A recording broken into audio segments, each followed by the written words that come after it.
Hello, welcome to another episode of Theory Thursday.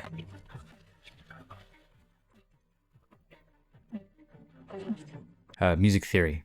And I know it's really intimidating for a lot of people to start, but I promise you by the end of this tutorial, I think you'll have a really firm grasp on this concept that I'm trying to teach. So a lot of you may have gotten ads for like a MIDI chord pack, and they're fine, but I feel like you kind of have the same issue you do if you don't understand Serum, which is like you're just kind of stuck with those things and it's hard to adjust if you don't really understand what's going on. So I wanted to go over how chords work and how we can improve them and do some really cool things with them. This is a piano roll. Everyone's seen this. If you worked in Serum, you know what this is. We can look at the piano roll here, which tells us where every C is. Basically, it's from A to G, and then it starts over. So C is like, here we go, A, B, C. Oh, and look, in Studio One, if you hover over it, it'll tell you what it is. Okay, so and most softwares do this. So if you don't know what the notes are, check here, right? So that's what a lot of the chord packs look like. Obviously, they're usually stretched to the end of the bar, and it's fine. You know, it's fine, but we can definitely improve it. I think a thing that a lot of more amateur musicians use is they just kind of go up with thirds. So they'll be like,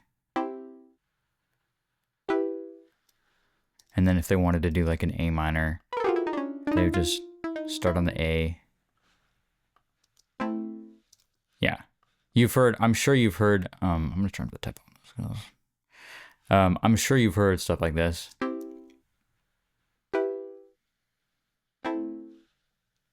Yeah, and then maybe it goes back up to here or something, right? It's fine. It's fine, right? But there's ways we can improve it if we really understand how these chords work. So, what is a chord? Well, a chord is two thirds stacked on top of each other. So a third is basically you're skipping one note. A second would be just to the next note. And a third is skipping two notes. So you go here. Okay? And there's two types of thirds. There's a major third and a minor third. This is major.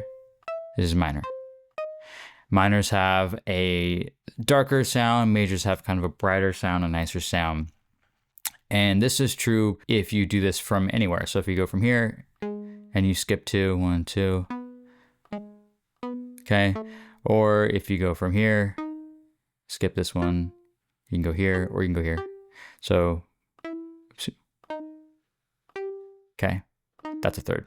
Okay. Here's a third. Okay, so you see that they're not very big jumps on the keyboard. And chords consist of two thirds stacked on top of each other. And there's a bunch of different variants of thirds. Just like we have a major and a minor third, we have several kinds of chords. But let me go over what a minor third and a major third is. So if the distance between two of these, right next to each other, if you were to look at piano roll, it would be a C and a C sharp, right? The next note in the chromatic scale. This is called a half step, okay? It's considered, another term for it is a minor second. But for this purpose, we're gonna just call it a half step.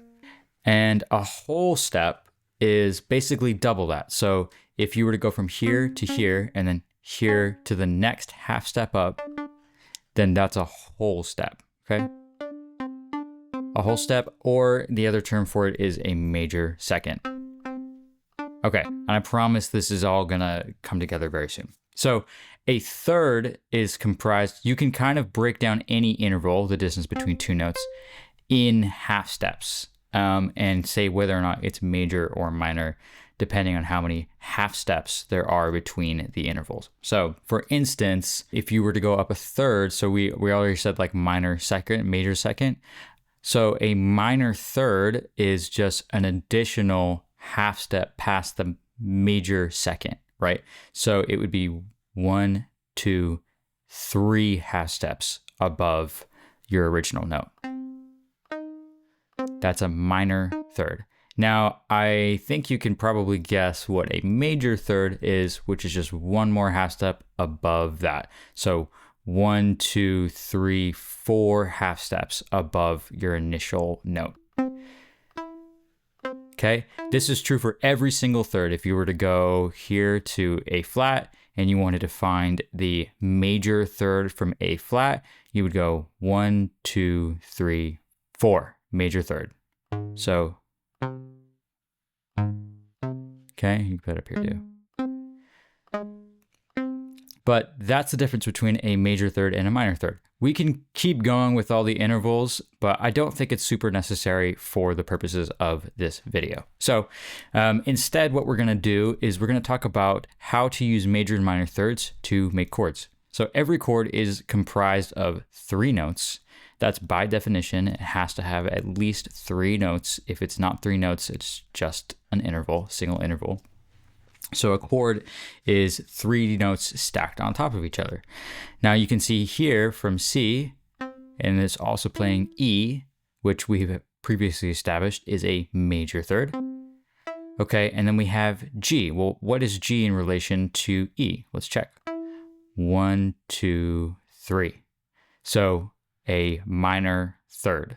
So a C major chord is a major third from C to E and a minor third from E to G. Okay, this is true for all major chords. If I wanted to play an A major chord, I would start on A, I would play a major third, 1, 2, 3, 4, so to C sharp, and then from that second interval, I would play a minor third, 1, 2, 3. So the notes in an A major chord would be A, C sharp, E. And here's a really easy thing. If we wanted to, say, change it to A minor, all we have to do is mess with this middle note, right? If you lower the middle interval, it automatically switches to a minor third on the bottom and a major third on top because of this middle interval. So if we play A minor, it was going to be A, 1, 2, 3 to C, and then C with a major third on top, 1, 2, 3, 4 to E. So A, C, E would be an A minor chord. So this is how you build any single chord progression. Now, the other thing to keep in mind going about this is the fact that there are keys. So this is kind of where people get freaked out, but it's okay. You don't have to do that. In fact, because of how piano roll works, you can easily change the key. If you make your chord progression first, you can make it in C, and then you can just do this. And now you're playing on F, you're playing in the key of F. Or, so I look at it like this. You can build everything out in the key of C and then just transpose it using an arrow to get those more complicated keys. So I just think it's mainly important. It's mostly important for you to be familiar with the key of C above everything else, okay? And we can talk about how to transpose maybe in another episode. But how do we make it not sound so basic, so simple? The easiest method to do that is by spreading these out. What do I mean by that? Well, you'll know that there's a C here, a C here, a C here. You'll see where they notate C every time. And we know that these notes are sequential and they repeat, right? So a C major chord doesn't only comprise of C3, E3, and G3, right? It's composed just of C, E, G, meaning you can play those notes anywhere along the keyboard, and it will be in a C major chord. So in general, if you wanted to stack it or build it out or make it sound really big, you're going to want to spread it out. And if you want it to be like a minor part that's maybe more rhythmic, then it'd probably be better to keep it pretty tight. Let's say we want to make this chord progression sound a little less lackluster, right? So one way we can do it is we can look at these chords. We see that they're kind of jumping all over the place. So what we can do is we can invert some chords to make it sound less jumpy and more just like a chord progression. So we have C, E, G, right? And then the next one is E, G, B, right? So we know it's jumping like this, right? But we have a C here, and what's beneath this C is another B. We have this B up here. Look at that big jump, but the jump here is really tiny. So we can take this B and we can drop it down to here. Now it's okay. So that's a really big one. Okay. And then here we have kind of a couple choices to move from here to the next chord progression, which is A minor. So we know that this is E, G, B, and this is A, C, E, right? So there's a couple ways to do this, right? There's a step down to go to here, and you're moving this one a decent amount. And then this one's going down as well. Or you could think about the opposite and going up. So instead, having the G go up one, and then this stays the same, and this goes up one as well. So there's less movement, less notes jumping around to get to the next chord. So let's take this A. Yeah, so here we have. And then I believe it's just another E minor chord here. So we'll just take this back down here. And boom.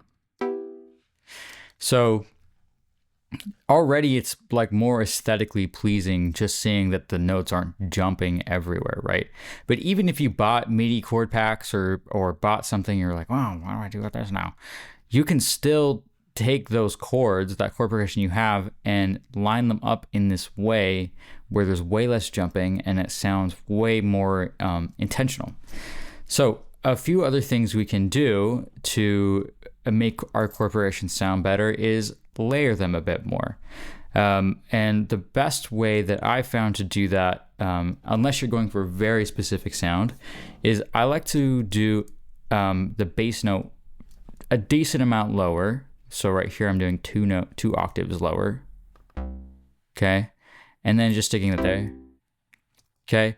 And this to me sounds a bit muddled, but I'm going to add some chords later.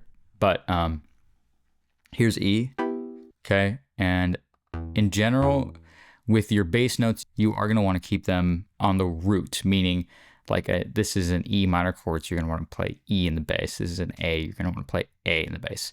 And in general, it's fine if you jump a decent amount in the bass.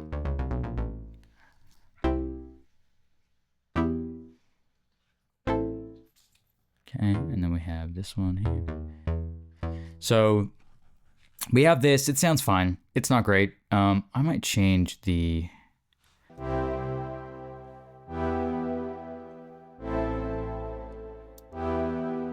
It's already sounding way better. This is where we started.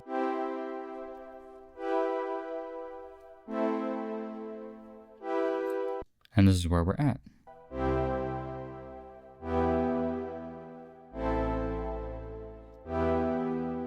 So it sounds good. I think there's things we can do to make it sound even better. So again, we talked about spreading it out a little bit. In general, what I like to do is I like to have the bass note like a decent amount lower than everything else. And then I usually will maybe double the bass, and sometimes I'll hit the fifth as the next note. So instead of this C, we'll do here. And then I'm actually going to grab this and I'm going to do C here as well. Okay. So we have a C, a G, and then we have E and G again. Now, I'll say this. I think we don't need this G. In general, when you're stacking chords, you are going to want to use the root and maybe the third and double those. But generally, you don't want to double the fifth. The fifth would be that top note in the bass chord progression of C, E, G, be that top note, C, E, G. So G is the fifth in this chord progression. We already have a G down here. I don't think it's super, we don't really need this. Unless we add maybe another E or another C. So we have two Cs, we have one E, and we have two Gs. I think we can either do a C up here or octave the E, but I think maybe C is the way to go. Okay. Already sounds so much better than this, right? That's a million times better. All right, so let's apply what we just did here to here. But again, keeping in mind that we don't want to make too many jumps. So we have this E here. Let's just bring up that octave. Okay. And then I like the B, so let's keep that there. I think if you have thirds, E, G, B, so G being the third, I think it doesn't sound too great to keep it low next to the bass. It's better to have it either in the mid or the higher range. So let's keep this G here. And we're gonna have this E here.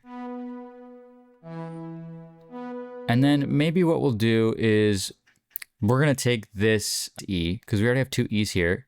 I wanna keep this B here, that makes sense. And take this E, because we don't really need it right here, and let's take it up to the B here. So now we have this.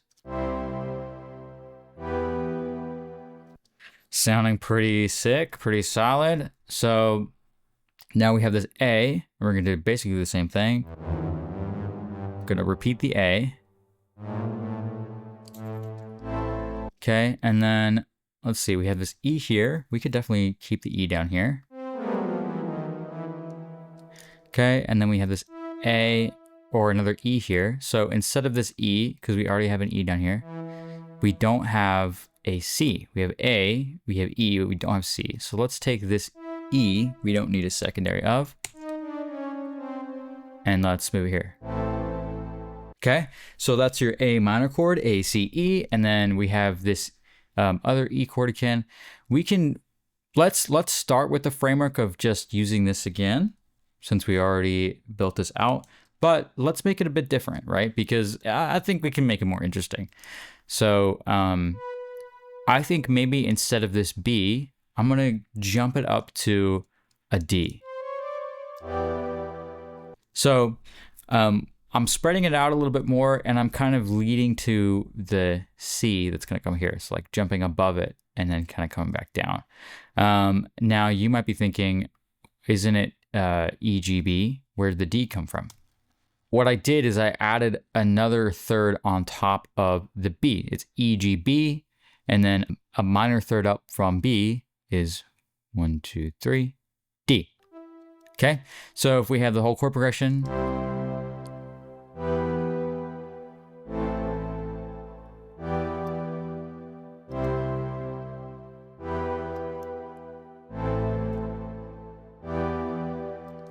right, and let's listen to the original.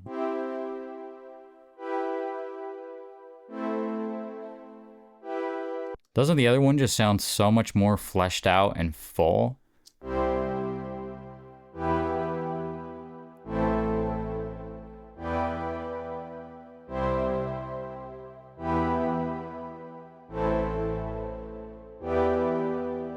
This is how you can improve your chord progressions on your MIDI packs that you have. And also, if you know a little bit of theory and know how to make your own chords, that's great.